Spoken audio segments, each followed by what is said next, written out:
Hey guys, welcome back to Ben Talk Sports. So finally, after 16 long seasons in the NBA, we can finally see the point guard himself, Chris Paul, in the NBA Finals with a chance to bring home his first Larry O'Brien trophy. So in honor of that, I would just like to give you guys a little recap of CP3's career so far and why his impact on the basketball court goes far beyond just the box score and why he is the point guard. But before we start though, please smash that like button as it really helps out the channel. So, without further ado, let's begin.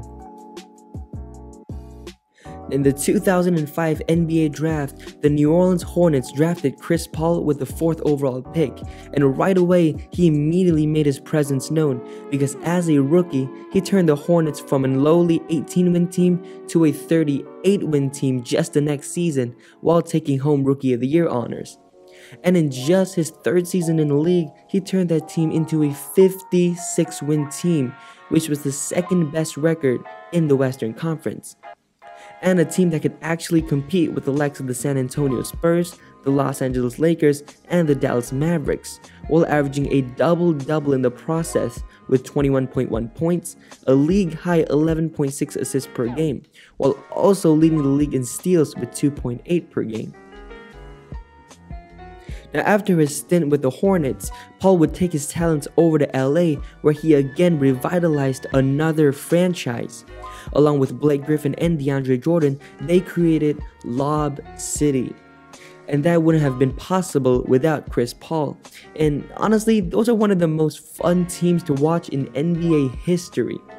Now, you had Paul orchestrating the entire offense while creating highlight opportunities for his Lob City partners, and in my opinion, made DeAndre Jordan look way better than he really was. With Paul as their leader, the Clippers made the playoffs in 6 consecutive seasons, the most in franchise history.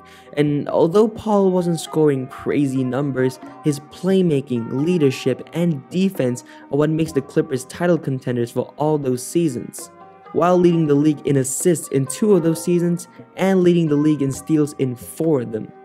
And although, yes, they might have disappointed in the playoffs quite a few times, very rarely was it Chris's fault because he hit big shot after big shot when the lights shined the brightest. But injuries to him and his teammates was the real culprit in why the Clippers never made it to the conference finals. And injuries would play a big factor in his next stop as well. Now, after 6 seasons with the Clippers, Paul decided that he needed a change of scenery. So in the summer of 2017, Paul decided to join James Harden and the Houston Rockets. And immediately after he signed there was backlash by so many people saying that this duo would be a complete failure and that it would never work because they had 2 ball-dominant guards in the backcourt. And boy, were they wrong. Now, even though CP3's stats with the Rockets weren't that eye-popping at all, and he didn't even make the All-Star team, him and Harden would be one of the league's most dynamic duos, and they ended up winning a franchise record 65 games and claimed the best record in the league. And they would make it all the way to the Western Conference Finals, which was Chris Paul's first conference finals appearance, where they went toe-to-toe with the Kevin Durant and Steph Curry-led Golden State Warriors.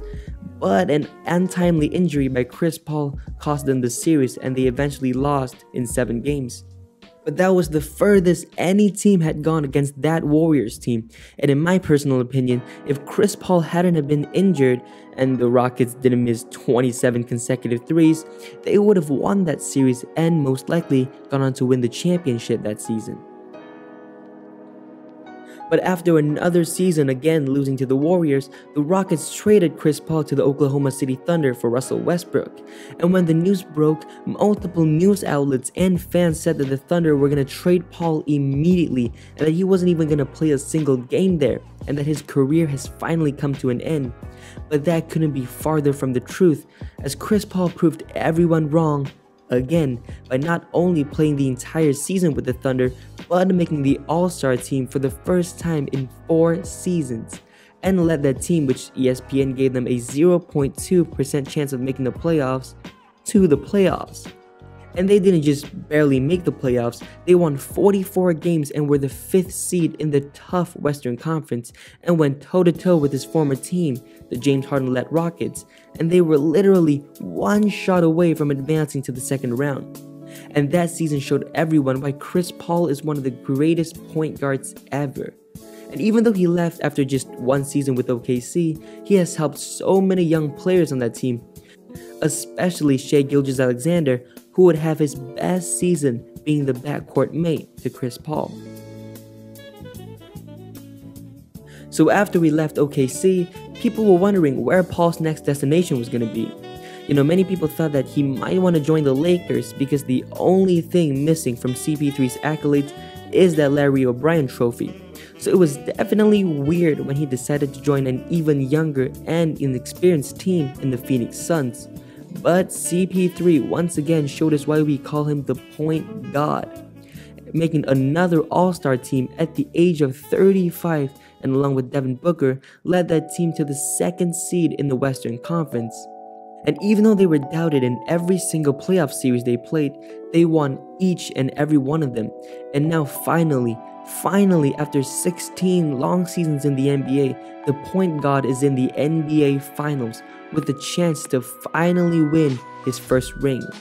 And if he does, there will definitely be no more debate on whether or not Paul is a top 5 point guard of all time. And if all of that wasn't enough to convince you why CP3 is the point guard, I'm going to just quickly list off a few of his stats and accomplishments. Now, CP3 is an 11-time All-Star, 10-time All-NBA player, and made the All-Defensive team 9 times. He also has the 2nd best assist-to-turnover ratio and the 2nd highest offensive rating in NBA history. And last but not least, he has the 3rd most defensive win shares by a player under 6'1". So that's it for this video, guys. Now let me know in the comment section down below whether or not you think the Suns can beat the Bucks in the finals, and also let me know where do you rank Chris Paul in your all-time point guards list. So with that being said, thank you guys very much for watching this video. We are pushing for 1,000 subscribers in 2021. So if you guys liked it, smash that like button, subscribe to the channel, and turn on notifications as I upload new videos every single week. And thanks for watching.